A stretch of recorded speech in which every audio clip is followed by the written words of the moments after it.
Salut à tous, c'est Loser Killer qui vous parle donc pour une nouvelle démonstration de mode, donc une nouvelle présentation plutôt si je puis dire. Toujours dans Unleash, cette fois-ci c'est un mode de Shadow et précisément le dernier mode de Shadow que je vais faire vu que c'est le dernier qu'il a fait pour Unleashed ici. Enfin pas vraiment, il en avait fait un autre on va dire. Mais là bon là j'ai pas le temps de le prendre en photo et vu que ces vidéos sont faites bien maintenant quoi, plus bien après le jour où il était là quoi, le moment où il était là.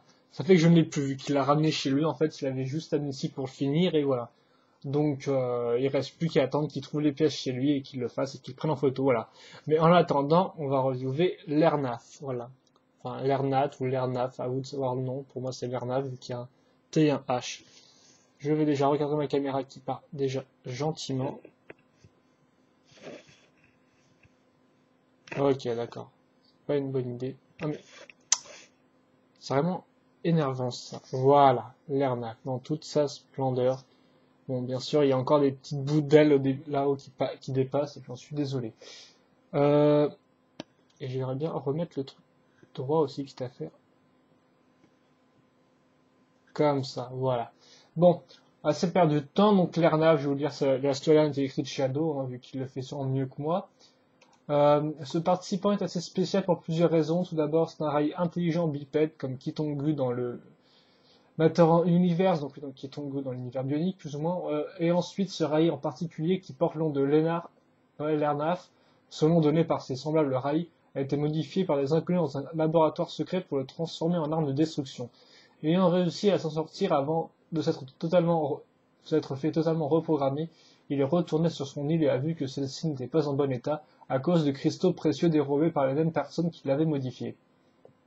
Ces cristaux avaient des effets inconnus sur la faune et la flore de l'île et elle commençait à dépérir. Déplacer toute la population semblait totalement impossible car l'île se trouve extrêmement loin de tout autre endroit habituel et son espèce plutôt, excusez-moi, n'y survivrait sûrement pas. C'est alors que Arnaf apprit qu'un de ces cristaux d'une taille assez conséquente se trouvait être le prix d'un tournoi du combattant nommé Unleashed.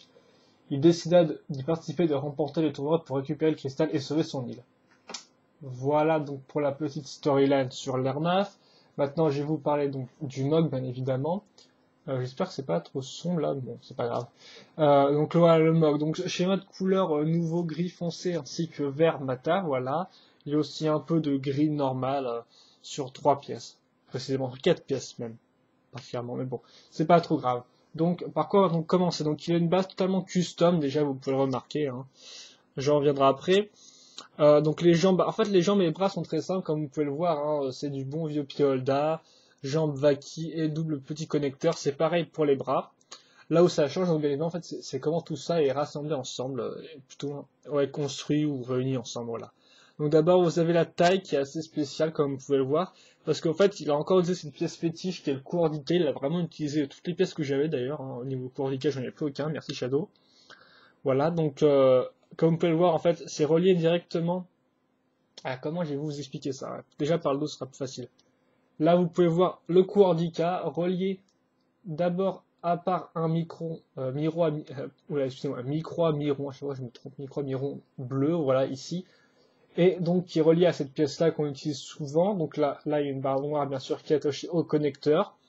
Et d'un autre côté, on a aussi deux micro à miron à ce niveau-là, donc, et réunis sur cette barre. Ce qui fait que, bon, c'est pas super posable, enfin c'est pas super, regarde, ça bouge encore un peu comme on peut le remarquer, mais reste que ça tient tout de même assez bien, voilà. Donc c'est pas exempt de défaut, mais c'est quand même assez efficace, voilà, donc pour la base, ah il est encore en train de cadrer autre chose, c'est assez énervant. Voilà donc pour cette partie de la taille, donc comme vous pouvez le voir, j'essaie de vous la montrer, hop, mettre ça là, voilà. Donc tout ça est relié à un connecteur qui est lui-même relié à un autre connecteur. Donc ça c'est une technique, voilà, quoi. Deux connecteurs accrochés ensemble. Là, bon, le faites pas non plus trop parce que ça casse quand même un peu cette partie du connecteur, bien évidemment. Mais bon, sinon il n'y a pas vraiment de gros problème. Hop là, excusez-moi si le mot a disparu. C'est que je repose mes bras. Je vais essayer de me mettre un peu plus près de la caméra, voilà, comme ça. Voilà, pour essayer de les poser un peu. Le haut du corps ensuite.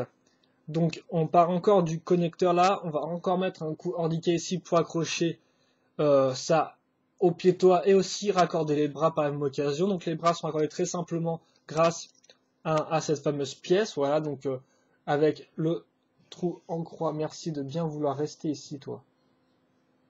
Avec le fameux trou en croix ici et perpendiculairement à ce trou-là, un trou rond, tout bêtement. Voilà, sur lequel on va ajouter bien sûr un coup Ordica.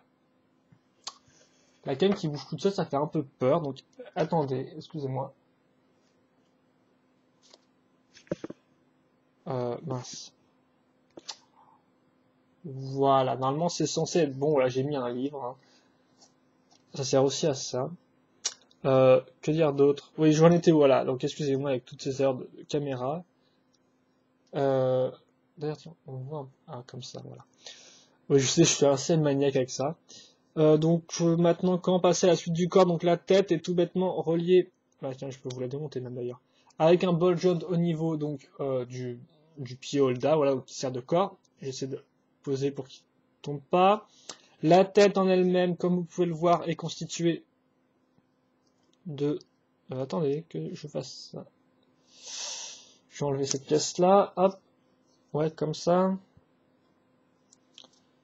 Ok, voilà. Donc, c'est vraiment énervant à chaque fois de tenir le modèle comme ça, d'avoir les bras suspendus en l'air, alors qu'avant je pouvais les mettre directement sur mon bureau et c'était bien plus pratique, on va dire. Voilà, donc ça c'est la partie basse de la tête. Comme vous pouvez voir, il y a deux ball joints ici, donc sur cette pièce-là, avec une barre de 3, donc qui permettent de relier les connecteurs avec les espèces de crêtes de vacuum au-dessus, tout bêtement. Bien sûr, cette pièce-là, c'est une pièce assez connue vu que c'est la pièce en 3, c'est-à-dire avec euh, une excusez-moi, un trou croix ici et perpendiculairement deux trous ronds. Donc ça permet de rallier toute cette partie-là. Voilà. Comme vous pouvez le voir, on a ici deux, voilà, donc deux barres de 3 vertes normales. Raccordées à ça, bien sûr, une pièce qui peut tourner. C'est pour ça qu'il y a la pièce de 3 avec tenon. Et au-dessus de tout ça, on va mettre la tête de Rakshi, donc, comme ça. Et ça fait que, miraculeusement, vu que le tenon est tenu aussi dans la tête, là, donc je viens de m'en rendre compte, en fait, et ben, ça tient, ça bouge beaucoup moins qu'avant, voilà. Donc c'est une idée assez astucieuse, voilà, et donc ça montre bien une construction qui est réfléchie. Donc on va mettre la barre à nouveau ici, voilà. Non, attendez, je vais peut-être enlever à nouveau la tête, voilà, juste pour montrer l'arrière du corps, donc en fait, qui est tenu assez simple. Excusez-moi. Je démonte juste un truc. Pas chercher à tout casser. Voilà, donc voilà, la partie supérieure, en fait, ce sont des barres de 3 qui sont rejointes entre elles, comme vous pouvez voir ici. Enfin, des barres de 3 là. Donc ces fameuses barres de. Attendez que je la copie pour que vous puissiez mieux voir. Voilà, donc des barres de 3 ici qui tiennent cette barre de 3 là, voilà, comme ça. Donc des barres de 3 avec des emplacements, des trous, on va dire, dedans, bien sûr, pas des barres de 3 normales. Ici, les fameuses pièces donc, ultra utilisées avec les deux trous perpendiculaires qui permettent de faire tenir la crête et aussi de relier le tout à l'ensemble. Et bien sûr, une barre au milieu qui permet de faire passer les deux jantes de pneus, donc, hop là, qui se mettent comme ça. Et voilà, là vous avez le dessus du corps. Bien sûr, tout est tenu avec des mirons bleus, donc comme vous pouvez voir, les bras sont assez articulés. J'aimerais être un peu plus tard, même maintenant, je pense, vu que j'ai fini de vous montrer un peu la construction du modèle. Voilà, je vais le mettre en pause. Donc, il est très articulé, vu que, comme vous pouvez voir, il n'a pas d'armure déjà pour empêcher le mouvement des bras. Donc, les bras peuvent bien sûr aller à ce niveau-là. Peuvent aussi tourner dans tous les sens. Et peuvent aussi bouger comme ça. Mais en fait, ça, je suis pas sûr qu'ils puissent vraiment le faire dans le modèle, on va dire, parce que des fois, on va dire qu'il n'y a pas trop d'autres moyens d'accrocher cette pièce à cet endroit-là.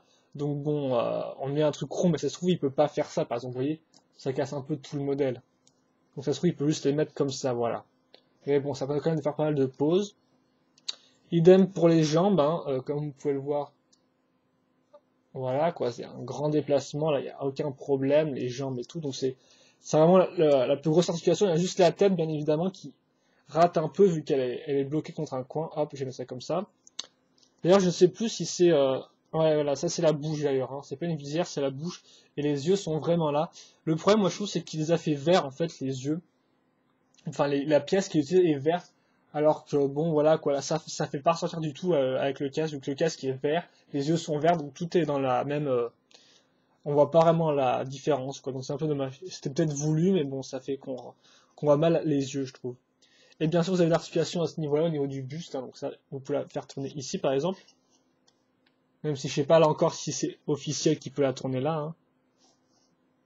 Mais bon, vous pouvez quand même vous amuser à faire tout un tas de poses assez originales, comme ça, hop, sans oublier cette partie-là qui permet de faire un angle au niveau du corps. Et donc voilà, vous avez un mock superposable. Il a des petits défauts comme des pièces qui tiennent pas trop. Il est un peu difficile au début à, on va dire mince,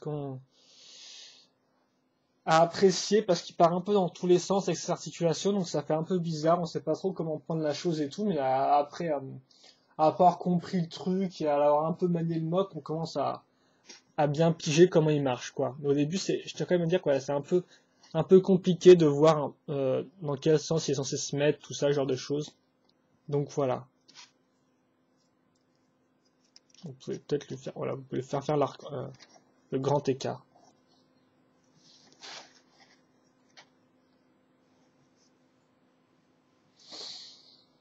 Donc bon, c'était le mode, donc l'Airnav de Shadow, voilà, pour Unleashed. Laissez-moi le remettre pour mettre devant la caméra. Donc il y a un mode très articulé, vous vous en êtes rendu compte.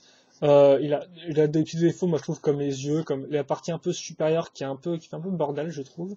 Et aussi bon un peu le fait qu'on a un peu du mal à l'appréhender au début, mais sinon ça reste quand même un bon mock super articulé, quoi, voilà.